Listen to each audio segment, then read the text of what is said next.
যেদিন কবরের প্রথম রাতে আপনি আমি চোখ খুলব, সেই দিন মনে হবে, সেই মুহূর্তে মনে হবে এই 70 বছরের, 80 বছরের, 90 বছরের, 100 বছরের জীবনটা একটা ছোট্ট স্বপ্নের মতো মনে হবে, ছোট্ট স্বপ্নের মতো মনে হবে। এখন দুনিয়াতে যতদিন আছি আপনি আমি অনেক সময় এমন মনে করি সময় যাচ্ছে না কেন, টাইম পাস হচ্ছে না কেন, ক্লাস শেষ হচ্ছে না কেন, গাড়ি আসছে না কেন, পৌঁছাচ্ছি না কেন, এত সময় কেন লাগছে। কিন্তু যারা আইসিইউতে শুয়ে আছেন তাদেরকে একটু জিজ্ঞেস করুন তোমার অনুভূতি কি, তোমার অবস্থা কি। সে যদি বলে আমার যদি এরকম সুযোগ থাকতো, জীবনের একটা মিনিট পাওয়া যেত 10 কোটি টাকা দিয়ে, আমার যদি 100 কোটি টাকা থাকতো আমি 100 কোটি টাকাই ব্যয় করে ফেলতাম এক একটা মিনিট কেনার জন্য, এক একটা মিনিট কেনার জন্য, সুবহানাল্লাহ, এক একটা মিনিট কেনার জন্য আমি চেষ্টা করতাম। যারা দুনিয়াতে সুস্থ আছে তাদের বাঁচার আগ্রহ নাই। অনেকে বলে বেঁচে থেকে কি লাভ হবে। আইসিইউতে যারা আছে তারা ফরিয়াদের পর ফরিয়াদ করছে, আল্লাহ একবার সুস্থ করে ফিরিয়ে দাও, একবার সুস্থ জীবনে ফিরিয়ে দাও, একবার বাসায় যেতে দাও, একবার আমার সন্তানকে বুকে লাগাতে দাও, একবার আমার স্ত্রীকে দেখতে দাও, একবার আমার স্বামীকে দেখতে দাও, একবার আমার মা বাবার চেহারাকে মন ভরে দেখতে দাও, আল্লাহ একবার দয়া করো, একবার দয়া করো। সেজন্য মাথায় রাখবেন এই দুনিয়া নামই হচ্ছে ফানি, এটা সৃষ্টি হয়েছে শেষ হয়ে যাওয়ার জন্য, বিলীন হয়ে যাওয়ার জন্য। তাই বুদ্ধিমান সফল সেই ব্যক্তি যে ব্যক্তি এই সৃষ্টির খুঁজে নয়, স্রষ্টার রহমতের তালাশে নবীর প্রেম নিয়ে নিজের সাধ্য মতো নেক আমলের জিন্দেগি করে যাওয়ার চেষ্টা করে, আশেপাশের মানুষের অন্তরকে আল্লাহর সন্তুষ্টির জন্য খুশি রাখার চেষ্টা করে। আল হুব্বু ফিল্লাহ, রবের ভালোবাসা পাওয়ার জন্য রবের সৃষ্টিকে ভালোবাসবে। মনে রাখবেন ওই ব্যক্তিদের জীবনটা রব্বুল আলামিন এমন নিয়ামত দিয়ে সাজিয়ে দিবেন, ওই মানুষ মারা যাওয়ার পর ডেকে ডেকে আর জানাজায় মানুষ আনতে হবে না। যারাই শুনবেন নিজ দায়িত্বে কাজ ফেলে জানাজায় চলে যাবে দোয়া করার জন্য, সুবহানাল্লাহ। ওইটাই হচ্ছে আসল ইজ্জত। দুনিয়ার ক্যালেন্ডারে প্রায় 50,000 বছর শেষ হয়ে যাবে, কবরের ক্যালেন্ডারে মাত্র একদিন। অনুভূতি এমন হবে, এটা যারা বিজ্ঞান নিয়ে পড়ালেখা করছেন আমার ভাইয়ের আমার চাইতে ভালো জানে। দুনিয়ার বিষয় আলাদা, স্পেসের বিষয় আলাদা। এখানের গ্রাভিটি সিস্টেম, শরীরের কন্ডিশন, হায়াতের টাইমের বিষয় আলাদা, ওইখানেরটা। আপনি যদি এখান থেকে শুক্রবার দুপুর 2টায় রওনা দেন আমেরিকায়, আপনি ওখানে যাইয়া দেখবেন যে শুক্রবারই আছে, শনিবার আর হয় নাই। আমি কি বুঝাতে পারছি আপনাদেরকে কথা? বিজ্ঞান যত উন্নতির দিকে যাবে ইসলাম সত্য সেটা বারবার প্রমাণ হতেই থাকবে, বলেন না সুবহানাল্লাহ। আল্লাহ তাআলা আমাদেরকে এমন একটা ধর্ম দিয়েছেন, এমন একজন নবীর উম্মত হওয়ার সুযোগ দান করেছেন যাদেরকে লালন করলে পৃথিবীর কোথাও মাথা নত করে আসতে হবে না। যেখানেই যাবেন ইজ্জত নিয়ে যেতে পারবেন, উত্তর দিয়ে ইজ্জত নিয়ে বুক ফুলিয়ে আসতে পারবেন। ডান হাত তুলে দেখাই, বলেন ঠিক কিনা? মানুষ চলে আসার পরে আল্লাহর হুকুমে একজন ফেরেশতা আসবে, যে ফেরেশতা এসে ওই মৃত ব্যক্তির দেহে রবের হুকুমে প্রাণ সঞ্চারণ করবে। আমি সবার একটু মনোযোগ চাচ্ছি। এই পৃথিবী কি, এই পৃথিবীর সময়টা কেমন, এই জীবনের দীর্ঘায়ুর ভ্যালুটা কেমন। যেই দিন আপনি আমি কবরে গিয়ে প্রথম চোখ খুলব, সেই দিন আপনার আমার অনুভূতিটা এমন হবে, গভীর ঘুমের ভিতরে স্বপ্ন, ভয়ঙ্কর স্বপ্ন দেখে ঘুম ভাঙলে যেরকম, যতক্ষণ ঘুমে স্বপ্নে থাকি মনে হয় যে জীবনটার সময়টা অনেক লম্বা। চোখটা খোলার সাথে সাথে যখন ডানে তাকায়, বামে তাকায়, সামনে তাকায়, মিলাতে পারে না, বিশেষ করে বিকালের ঘুমে, সন্ধ্যার ঘুমে। অনেক সময় সন্ধ্যায় ঘুমাইয়ে যখন আপনি আমি মাগরিবের পর করে চোখ খুলি, তখন তারিখ মিলাইতে পারি না, বার মিলাইতে পারি না, সময় মিলাইতে পারি না। ওই ভয়ানক স্বপ্নটা যখন বারবার ব্রেইনের মধ্যে ঘুরতে থাকে, যখন আপনি আমি ডানে বামে সামনে তাকাই, যখন দেখি না নিজের ঘরে আছি, ওইরকম কিছু তো নাই, আর এটা তো স্বপ্ন না দেখছি। ঠিক ঘুমের ভিতরে স্বপ্ন দেখাটা যেরকম চোখ খুলে মনে হয়, আল্লাহ তাআলা আমাদেরকে এমন একটা ধর্ম দিয়েছেন, যে ধর্ম লালন পালন করতে জানলে আমাদের আর পিছনে ফিরার দেখার দরকার নাই। আর আমরা তো বেওয়ারিশ নই, উম্মত হিসাবে নবী রাহমাতুল লিল আলামিন আসে আমাদের জন্য, আবার বান্দা হিসাবে রহমানুর রহিম রব আছে আমাদের জন্য। আমাদের বেওয়ারিশ হওয়ার কোনো সুযোগ, আমাদের মাথার উপর ছাদও আছে, ছায়াও আছে। কি বলেন আপনারা, আছে না নাই? আওয়াজ একটু বড় করে বলেন, আছে না নাই? ওই ছাদ এবং ছায়াকে ঠিক রেখে যদি কবরে যেতে পারি, বাকিটা ছাদ এবং ছায়াই দেখে নিবে। নবী কি বলে, উম্মত হাসরে আমি আছি। রব বলে, বান্দা হাসরে আমার রহমত আছে, নো টেনশন, লা তাকনাতু মির রাহমাতিল্লাহ। সেই হাসরের ময়দান যখন বরফা হয়ে যাবে, ইজা জুলজিলাতিল আরদু জিলজালাহা ওয়া খরাজাতিল আরদু আসকালাহা ওয়া ক্বালাল ইনসানু মা লাহা, যখন সব দিক দিয়ে সবকিছু ধ্বংস হয়ে যাবে, তখন এই নিউক্লিয়ার বোমও কোনো কাজে আসবে না, পারমাণবিক বোমওয়ালাও অস্তিত্ব থাকবে না। কথা একটা মনে পড়ছে, বলি, মনোযোগ আছে ভাইয়া? দিন দিন যে জিনিসটার দাম বাড়তেছে, এটার নাম কি? যেটা বাড়ার কারণে আমার অবিবাহিত ভাইয়েরা বলে, ওই আর বিয়ে গরম হইতো না। আবার স্বর্ণর দাম, লোয়ার বস সময় স্বর্ণের দামের চাইতে লোহার দাম একটু, তো অনেকে দুষ্টামি করে বলে, কয় বিয়ে গরিবের সময় বউরা স্বর্ণ দিতেন না, ডাইরেক্ট 2 টন রড দি ফিল্ম। কিছুদিন আগে ফিয়াস নিয়ে বিয়ে করতে গেছে, বলেন আরে ভাই। একটা কথা মনে রাখবেন, আগামীতে পরিশুদ্ধ পানি স্বর্ণ হীরার চাইতেও দামি হয়ে যাবে। পানি পানি, এমনকি পানি নিয়ে যুদ্ধ পর্যন্ত লাগবে। এই কথাটা শুনতে অনেকের বিবেক সম্মত না হলো, একটু ঠান্ডা মাথায় খেয়াল করেন, এখন বিভিন্ন জায়গায় নিচের পানি নাই, ওয়াসার পানি। একটু ঢাকার দিকে তাকান, অনেক সময় রিপোর্টে দেখেন গন্ধের জন্য পানি খাইতে, আমি শুনি নাই, আওয়াজটা একটু আপনারা দেন। গন্ধের জন্য পানি খাওয়া তো দূরের কথা, মুখের সামনে আনতে পারে, গ্লাসে রাখলে সেখানে পোকা। আর আপনারা জানেন, ভাত না খাইয়া 2 দিন বাঁচা যায়, পানি না খেয়ে 2 দিন বাঁচা যায় না।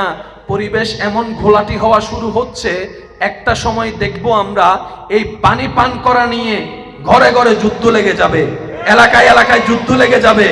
আপনি এই তথ্যকে সামনে রেখে কোরআনের আয়াতকে সামনে রাখুন, যেখানে আল্লাহ পাক বলছেন, পানি যদি হারিয়ে যায় ভূগর্ভ থেকে, আমি আল্লাহ ছাড়া কে এনে দিবে।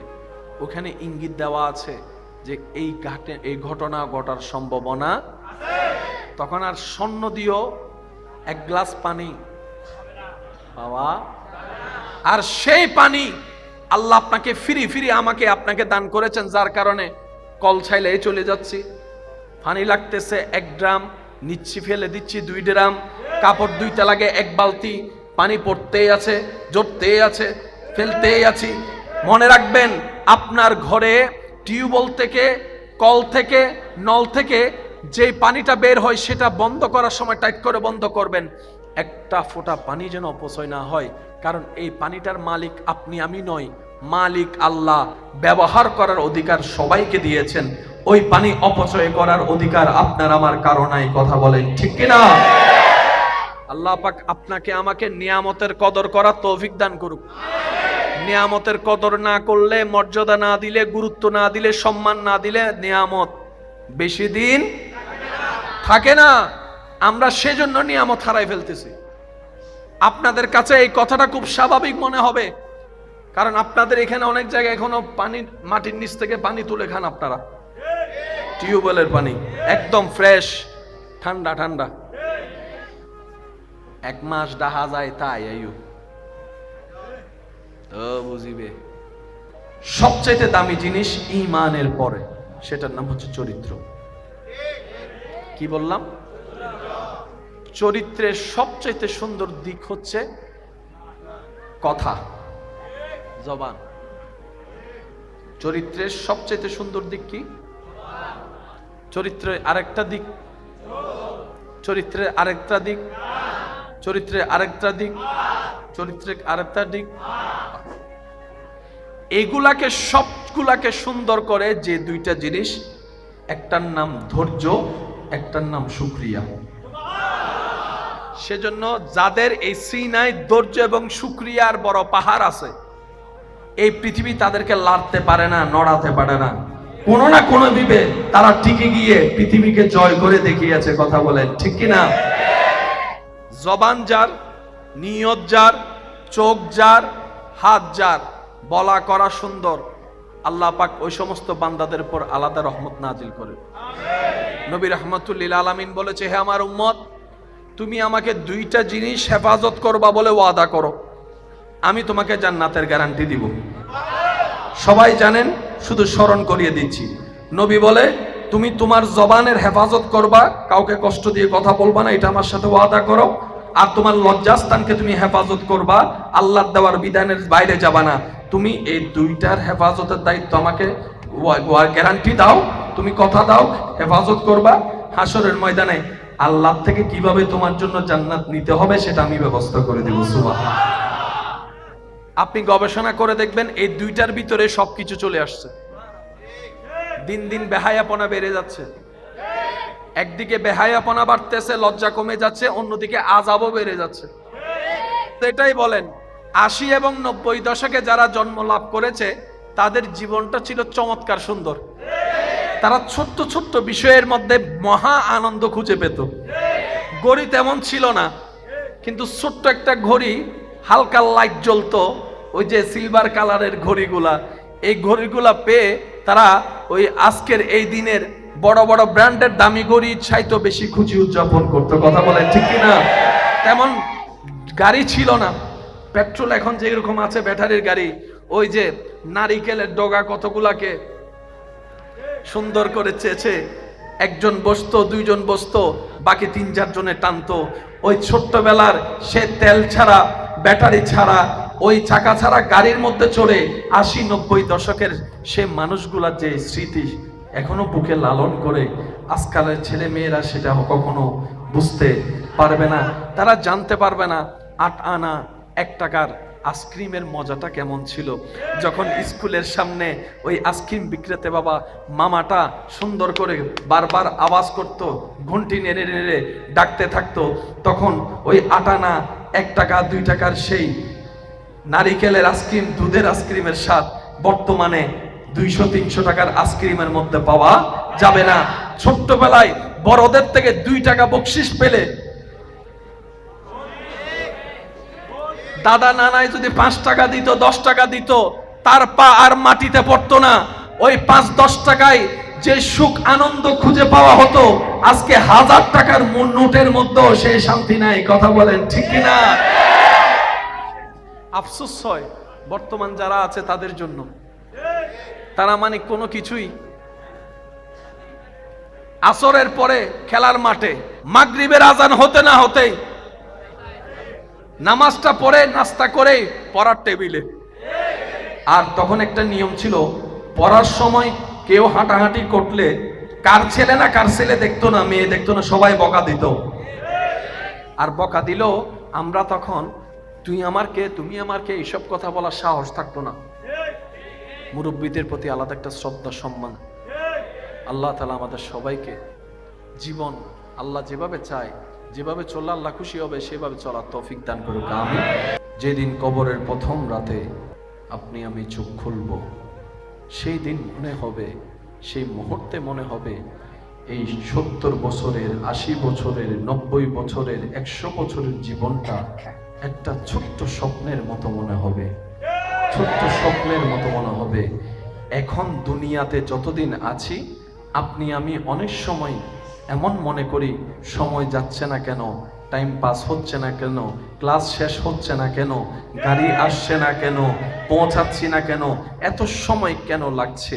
কিন্তু যারা আইসিইউতে শুয়ে আছেন তাদেরকে একটু জিজ্ঞেস করুন, তোমার অনুভূতি কি, তোমার অবস্থা কি? সে যদি বলে, আমার যদি এরকম সুযোগ থাকতো, জীবনের একটা মিনিট পাওয়া যেত 10 কোটি টাকা দিয়ে, আমার যদি 100 কোটি টাকা থাকতো, আমি 100 কোটি টাকাই ব্যয় করে ফেলতাম এক একটা মিনিট কেনার জন্য, এক একটা মিনিট কেনার জন্য। সুবহানাল্লাহ, এক একটা মিনিট কেনার জন্য আমি চেষ্টা করতাম। যারা দুনিয়াতে সুস্থ আছে তাদের বাঁচার আগ্রহ নাই। অনেকে বলে বেঁচে থেকে কি লাভ হবে। আইসিইউতে যারা আছে তারা ফরিয়াদের পর ফরিয়াদ করছে, আল্লাহ একবার সুস্থ করে ফিরিয়ে দাও, একবার সুস্থ জীবনে ফিরিয়ে দাও, একবার বাসায় যেতে দাও, একবার আমার সন্তানকে বুকে লাগাতে দাও, একবার আমার স্ত্রীকে দেখতে দাও, একবার আমার স্বামীকে দেখতে দাও, একবার আমার মা বাবার চেহারাকে মন ভরে দেখতে দাও, আল্লাহ একবার দয়া করো, একবার দয়া করো। সেজন্য মাথায় রাখবেন, এই দুনিয়া নামই হচ্ছে ফানি, এটা সৃষ্টি হয়েছে শেষ হয়ে যাওয়ার জন্য, বিলীন হয়ে যাওয়ার জন্য।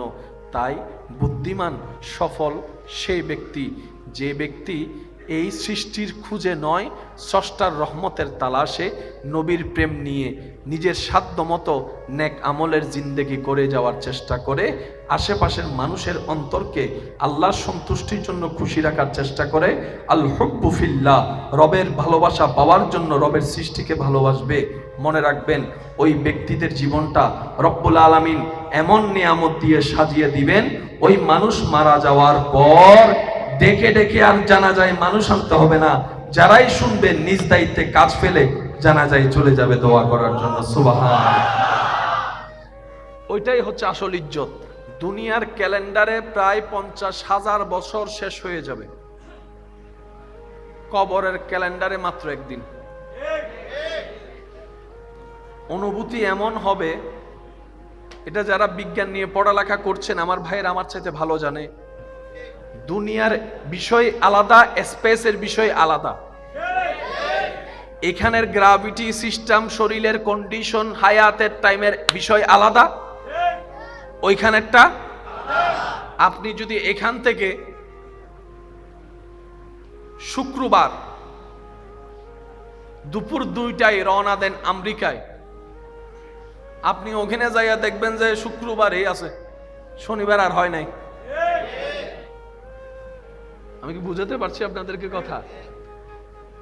বিজ্ঞান যত উন্নতির দিকে যাবে, ইসলাম সত্য সেটা বারবার প্রমাণ হতেই থাকবে। বলেন না সুবহানাল্লাহ। আল্লাহ তাআলা আমাদেরকে এমন একটা ধর্ম দিয়েছেন, এমন একজন নবীর উম্মত হওয়ার সুযোগ দান করেছেন, যাদেরকে লালন করলে পৃথিবীর কোথাও মাথা নত করে আসতে হবে না। যেখানে যাবেন ইজ্জত নিয়ে যেতে পারবেন, উত্তর দিয়ে ইজ্জত নিয়ে বুক ফুলিয়ে আসতে পারবেন। ডান হাত তুলে দেখাই, বলেন ঠিক কিনা? মানুষ চলে আসার পরে আল্লাহর হুকুমে একজন ফেরেশতা আসবে, যে ফেরেশতা এসে ওই মৃত ব্যক্তির দেহে রবের হুকুমে প্রাণ সঞ্চারণ করবে। আমি সবার একটু মনোযোগ চাচ্ছি। এই পৃথিবী কি, এই পৃথিবীর সময়টা কেমন, এই জীবনের দীর্ঘায়ুর ভ্যালুটা কেমন? যেই দিন আপনি আমি কবরে গিয়ে প্রথম চোখ খুলব, সেই দিন আপনার আমার অনুভূতিটা এমন হবে, গভীর ঘুমের ভিতরে স্বপ্ন, ভয়ঙ্কর স্বপ্ন দেখে ঘুম ভাঙলে যেরকম, যতক্ষণ ঘুমে স্বপ্নে থাকি মনে হয় যে জীবনটার সময়টা অনেক লম্বা। চোখটা খোলার সাথে সাথে যখন ডানে তাকায়, বামে তাকায়, সামনে তাকায়, মিলাতে পারে না, বিশেষ করে বিকালের ঘুমে, সন্ধ্যার ঘুমে। অনেক সময় সন্ধ্যায় ঘুমাইয়ে যখন আপনি আমি মাগরিবের পর করে চোখ খুলি, তখন তারিখ মিলাইতে পারি না, বার মিলাইতে পারি না, সময় মিলাইতে পারি না। ওই ভয়ানক স্বপ্নটা যখন বারবার ব্রেইনের মধ্যে ঘুরতে থাকে, যখন আপনি আমি ডানে বামের সামনে তাকাই, যখন দেখি না নিজের ঘরে আছি, ওরকম কিছু তো নাই, আর এটা তো স্বপ্ন না দেখছি। ঠিক ঘুমের ভিতরে স্বপ্ন দেখাটা যেরকম চোখ খুলে মনে হয়, আল্লাহ তাআলা আমাদেরকে এমন একটা ধর্ম দিয়েছেন, যে ধর্ম লালন পালন করতে জানলে আমাদের আর পিছনে ফিরার দেখার দরকার নাই।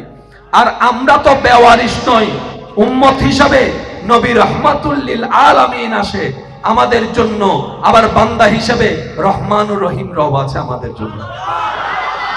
আমাদের বেওয়ারিশ হওয়ার কোনো সুযোগ, আমাদের মাথার উপর ছাদও আছে, ছায়াও আছে। কি বলেন আপনারা, আছে না নাই? আওয়াজ একটু বড় করে বলেন, আছে না নাই? ওই ছাদ এবং ছায়াকে ঠিক রেখে যদি কবরে যেতে পারি, বাকিটা ছাদ এবং ছায়ায় দেখে নিবে।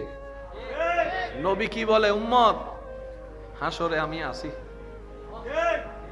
রব বলে, বান্দা হাসরে আমার রহমত আছে, নো টেনশন, লা তাকনাতু মির রাহমাতিল্লাহ। সেই হাসরের ময়দান যখন বরফা হয়ে যাবে, ইজা জুলজিলাতিল আরদু জিলজালাহা ওয়া আখরাজাতিল আরদু আসকালাহা ওয়া ক্বালাল ইনসানু মা লাহা, যখন সব দিক দিয়ে সবকিছু ধ্বংস হয়ে যাবে, তখন এই নিউক্লিয়ার বোমও কোনো কাজে আসবে না, পারমাণবিক বোমওয়ালাও অস্তিত্ব থাকবে না। কথা একটা মনে পড়ছে, বলি, মনোযোগ আছে ভাইয়া? দিন দিন যে জিনিসটার দাম বাড়তেছে, এটার নাম কি? যেটা বাড়ার কারণে আমার অবিবাহিত ভাইয়েরা বলে, ওই আর বিয়ে গরম হইতো না। আবার স্বর্ণর দাম লোয়ার, বোর সময় স্বর্ণের দামের চাইতে লোহার দাম একটু, তো অনেকে দুষ্টামি করে বলে, কয় বিয়ে গরিবের সময় বউরা স্বর্ণ দিতেন না, ডাইরেক্ট 2 টন রড দি ফিল্ম। কিছুদিন আগে ফিয়াস নিয়ে বিয়ে করতে গেছে, বলেন আরে ভাই। একটা কথা মনে রাখবেন, আগামীতে পরিশুদ্ধ পানি স্বর্ণ হীরার চাইতেও দামি হয়ে যাবে। পানি পানি, এমনকি পানি নিয়ে যুদ্ধ পর্যন্ত লাগবে। এই কথাটা শুনতে অনেকের বিবেক সম্মত না হলো, একটু ঠান্ডা মাথায় খেয়াল করেন, এখন বিভিন্ন জায়গায় নিচের পানি নাই, ওয়াসার পানি। একটু ঢাকার দিকে তাকান, অনেক সময় রিপোর্টে দেখেন গন্ধের জন্য পানি খাইতে, আমি শুনি নাই, আওয়াজটা একটু আপনারা দেন। গন্ধের জন্য পানি খাওয়া তো দূরের কথা, মুখের সামনে আনতে পারে, গ্লাসে রাখলে সেখানে পোকা।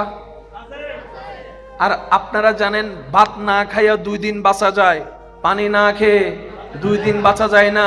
পরিবেশ এমন ঘোলাটি হওয়া শুরু হচ্ছে, একটা সময় দেখব আমরা এই পানি পান করা নিয়ে ঘরে ঘরে যুদ্ধ লেগে যাবে, এলাকায় এলাকায় যুদ্ধ লেগে যাবে। আপনি এই তত্ত্বকে সামনে রেখে কোরআনের আয়াতকে সামনে রাখুন, যেখানে আল্লাহ পাক বলছেন, পানি যদি হারিয়ে যায় ভূগর্ভ থেকে, আমি আল্লাহ ছাড়া কে এনে দিবে। ওখানে ইঙ্গিত দেওয়া আছে যে এই ঘটনা ঘটার সম্ভাবনা আছে। তখন আর স্বর্ণ দিও 1 গ্লাস পানি বাবা, আর সেই পানি আল্লাহ আপনাকে ফিরি ফিরি আমাকে আপনাকে দান করেছেন, যার কারণে কল ছাইলে চলে যাচ্ছি, পানি লাগতেছে 1 ড্রাম, নিচ্ছি ফেলে দিচ্ছি 2 ড্রাম, কাপড় 2টা লাগে 1 বালতি, পানি পড়তেই আছে, জড়তেই আছে, ফেলতেই আছি। মনে রাখবেন, আপনার ঘরে টিউবওয়েল থেকে, কল থেকে, নল থেকে যে পানিটা বের হয়, সেটা বন্ধ করার সময় টাইট করে বন্ধ করবেন, একটা ফোঁটা পানি যেন অপচয় না হয়। কারণ এই পানিটার মালিক আপনি আমি নই, মালিক আল্লাহ। ব্যবহার করার অধিকার সবাইকে দিয়েছেন, ওই পানি অপচয় করার অধিকার আপনার আমার কারো নাই। কথা বলেন ঠিক কিনা? আল্লাহ পাক আপনাকে আমাকে নিয়ামতের কদর করার তৌফিক দান করুক। নিয়ামতের কদর না করলে, মর্যাদা না দিলে, গুরুত্ব না দিলে, সম্মান না দিলে নিয়ামত বেশি দিন থাকে না। আমরা সেজন্য নিয়ামত হারাই ফেলতেছি। আপনাদের কাছে এই কথাটা খুব স্বাভাবিক মনে হবে, কারণ আপনাদের এখানে অনেক জায়গায় এখনো পানি, মাটির নিচ থেকে পানি তুলে খান আপনারা, টিউবওয়েলের পানি একদম ফ্রেশ, ঠান্ডা ঠান্ডা। এক মাস ডাহা যায় তাই আইও তো বুঝিবে। সবচেয়ে দামি জিনিস ঈমানের পরে, সেটার নাম হচ্ছে চরিত্র। কি বললাম? চরিত্রের সবচেয়ে সুন্দর দিক হচ্ছে কথা, জবান। চরিত্রের সবচেয়ে সুন্দর দিক কি? চরিত্রের আরেকটা দিক, চরিত্রের আরেকটা দিক, চরিত্রের আরেকটা দিক, চরিত্রের আরেকটা দিক। এগুলাকে সবগুলাকে সুন্দর করে যে দুইটা জিনিস, একটার নাম ধৈর্য, একটার নাম শুকরিয়া। সেজন্য যাদের এই সিনায় ধৈর্য এবং শুকরিয়ার বড় পাহাড় আছে, এই পৃথিবী তাদেরকে লাড়তে পারে না, নড়াতে পারে না। কোনো না কোনো দিকে তারা টিকে গিয়ে পৃথিবীকে জয় করে দেখিয়েছে। কথা বলেন ঠিক কিনা?